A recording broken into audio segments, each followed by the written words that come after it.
आज अल्हम्दुलिल्लाह उर्स आला हज़रत के मौके पर हम यहाँ पे जमा हुए हैं अल्लाह के ज़िक्र की महफ़िल, अल्लाह को याद करने के लिए, अल्लाह के ज़िक्र के लिए। और अभी हमने दर्स में सुना और आप लोगों को मदरसे के बच्चे भी हैं यहाँ पे अल्हम्दुलिल्लाह, छोटे बच्चे भी बैठे हैं, बड़े भी हैं, कि नमाज के फ़ायदे, नमाज की फ़जीलत हमने सुनी दर्स में और उसके दुनियावी फ़ायदे क्या होते हैं। जैसे बच्चे यहाँ पे बैठे हैं तो मैंने आप लोगों को बताया था कि जब हम फ़ज्र के लिए उठते हैं तो हमारे लिए कितने फ़ायदे होते हैं। जैसे ये मोबाइल है, हम बहुत इसका यूज़ करते हैं, चलते चलते हैंग हो जाता है, कोई रुकने लगता है, कोई इसका फंक्शन सही से काम नहीं करता, तो हम क्या करते हैं फिर इसको स्विच ऑफ करके रिफ़्रेश या रीस्टार्ट कर लीजिए या रीबूट कर लीजिए, यानी इसको बंद करके चालू किया जाता है। तब क्या होता है, फिर स्मूथली वो चलने लगता है, जो फंक्शन हम यूज़ करना चाहते हैं वो अच्छे से चलने लगता है। क्यों ऐसा होता है? क्योंकि इसमें जो चलाते चलाते बहुत देर से जो इसके एप्लीकेशन है वो जैम हो जाते हैं और कहीं ना कहीं जो उसकी जो मशीन है उसमें कहीं ना कहीं कुछ जैम आ जाता है, जिसकी वजह से ये रुकने लगता है। फिर रीस्टार्ट करने पे क्या होता है, वो अच्छे से चलने लगता है। तो समझाने के लिए, इसी तरह हम जब सो जाते हैं तो हमारी बॉडी भी जो है ना एक एयरप्लेन मोड पे चले जाती है।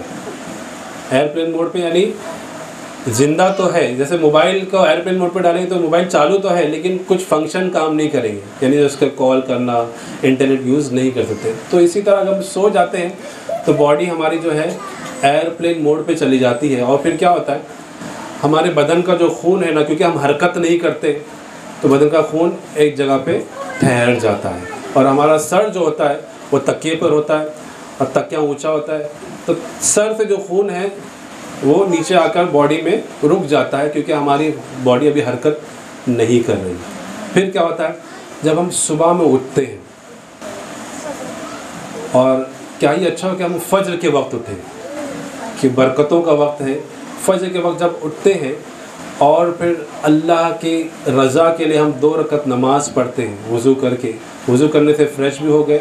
अब 2 रकत नमाज जब पढ़ते, जो हमारा खून जो बॉडी में रुक गया था अब वो रिफ़्रेश हो जाता है। जिस तरह मोबाइल रिस्टार्ट होके बहुत अच्छे से काम करने लगता है, उसी तरह का फज्र में 2 रकत नमाज हम पढ़ ले, 4 रकत, 2 सुन्नत 2 नफिल पढ़ ले, 2 सुन्नत 2 फ़र्ज़ पढ़ ले और खुदा की बारगाह में अपने सर को झुकाएंगे तो क्या होगा, जो खून जो रात भर एक जगह जमा हुआ था अब हमारे सर तक, दिमाग तक पहुंचेगा और हमारी बॉडी पूरी रिफ़्रेश होगी। और उसके बाद, नमाज के बाद फिर अगर हम कुछ काम करते हैं, जैसे बच्चे हैं, अगर हम कुछ याद करते हैं, होमवर्क करते हैं, कुछ सवालों के जवाब देना है, टेस्ट है, एग्ज़ाम है, उसमें लिखना है, याद करना है, तो अब क्या होगा, हमारी बॉडी रिफ़्रेश हो गई। अब हम जो याद करें ना बहुत जल्दी याद होगा। तो ये किसकी बरकत से हुआ? नमाज की बरकत से हमें बहुत आसानियाँ होती है कि अल्लाह तबारक व तआला ने फरमाया, इन्ना सलाता कानत अलल मुमिनीना किताबम मौक़ूता, कि बेशक अल्लाह तबारक व तआला ने नमाज़ों को अपने वक्तों पर फ़र्ज़ कर दिया।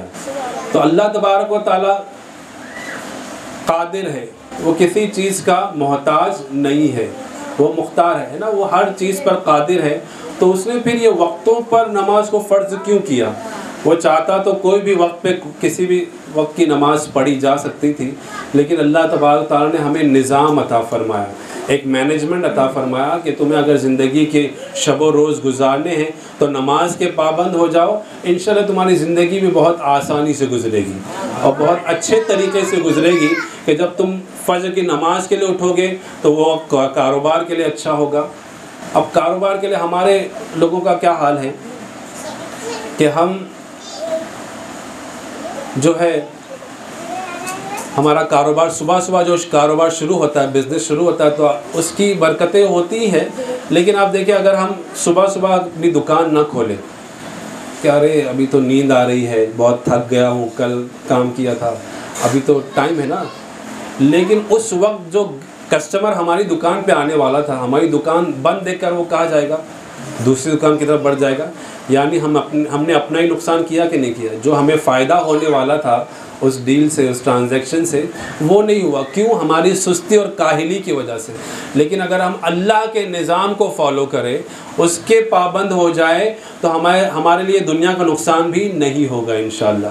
कि हम नमाज के पाबंद होंगे, उठ गए, तो फिर जल्दी हम दुकान भी खोलेंगे, और उसी नमाज की बरकत से। ये ना सोचना कि हमारा कुछ कमाल है कि हम जल्दी उठे तो ये फ़ायदा हो रहा है, नहीं, बल्कि अल्लाह ने चाहा, और नमाज की बरकत से जो भी फ़ायदा होता है तो नमाज की बरकत से होता है इंशाअल्लाह। तो आपको समझ में आ रहा है, नमाज के फ़ायदे हम अपनी दुनियावी ज़िंदगी में देखें तो उसके इतने फ़ायदे हैं कि नमाज हमें सिखाती है कि नमाज के लिए कैसे जाना है। नमाज के लिए साफ़ सुथरा, पाकी एक शर्त है नमाज की, कि नमाज के लिए हमारे कपड़े भी पाक होने चाहिए, हमारा बदन भी पाक होना चाहिए, और जिस जगह नमाज पढ़ रहे हैं वो जगह भी क्या होनी चाहिए? पाक होनी चाहिए। अगर हम नमाज के पाबंद बनेंगे तो अल्हम्दुलिल्लाह हमारे कपड़े भी हमेशा पाक रहेंगे, है ना, हमेशा साफ़ रहेंगे। कि गंदे लोगों को कोई लोग दूसरे पसंद नहीं करते।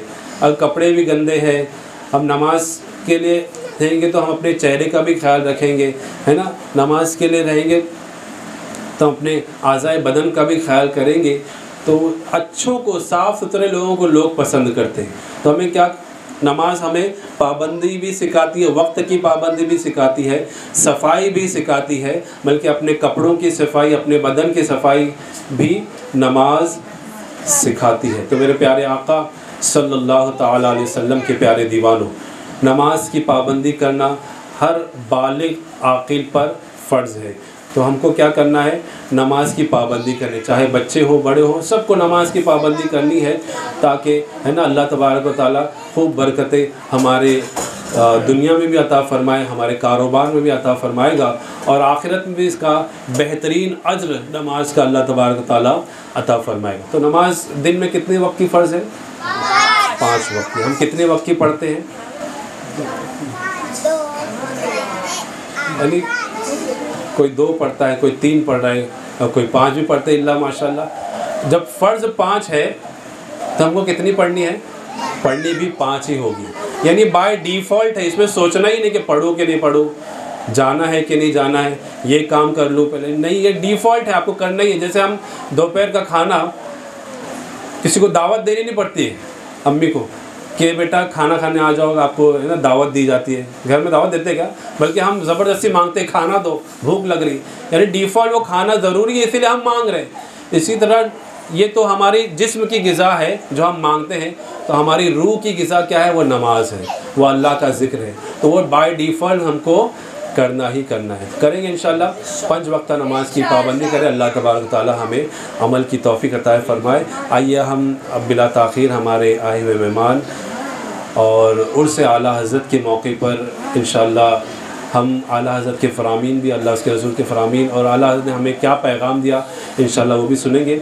आइए मैं मुबल्लिग़ सुन्नी दावत इस्लामी मोहम्मद यूनुस रज़वी साहब को दावत सुख़न देता हूँ कि वो आए और अल्लाह उसके रसूल के फ़रामीन सुनाकर तमाम सामाईन के क़ुलूब को मुनव्वर व मुजल्ला फ़रमाएँ।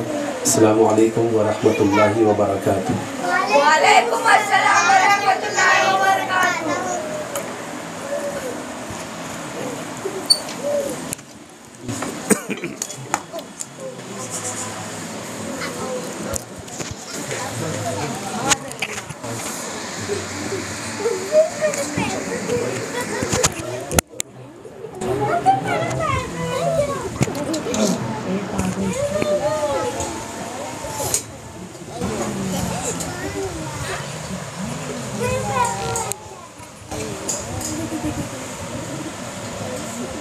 नारे तकबीर,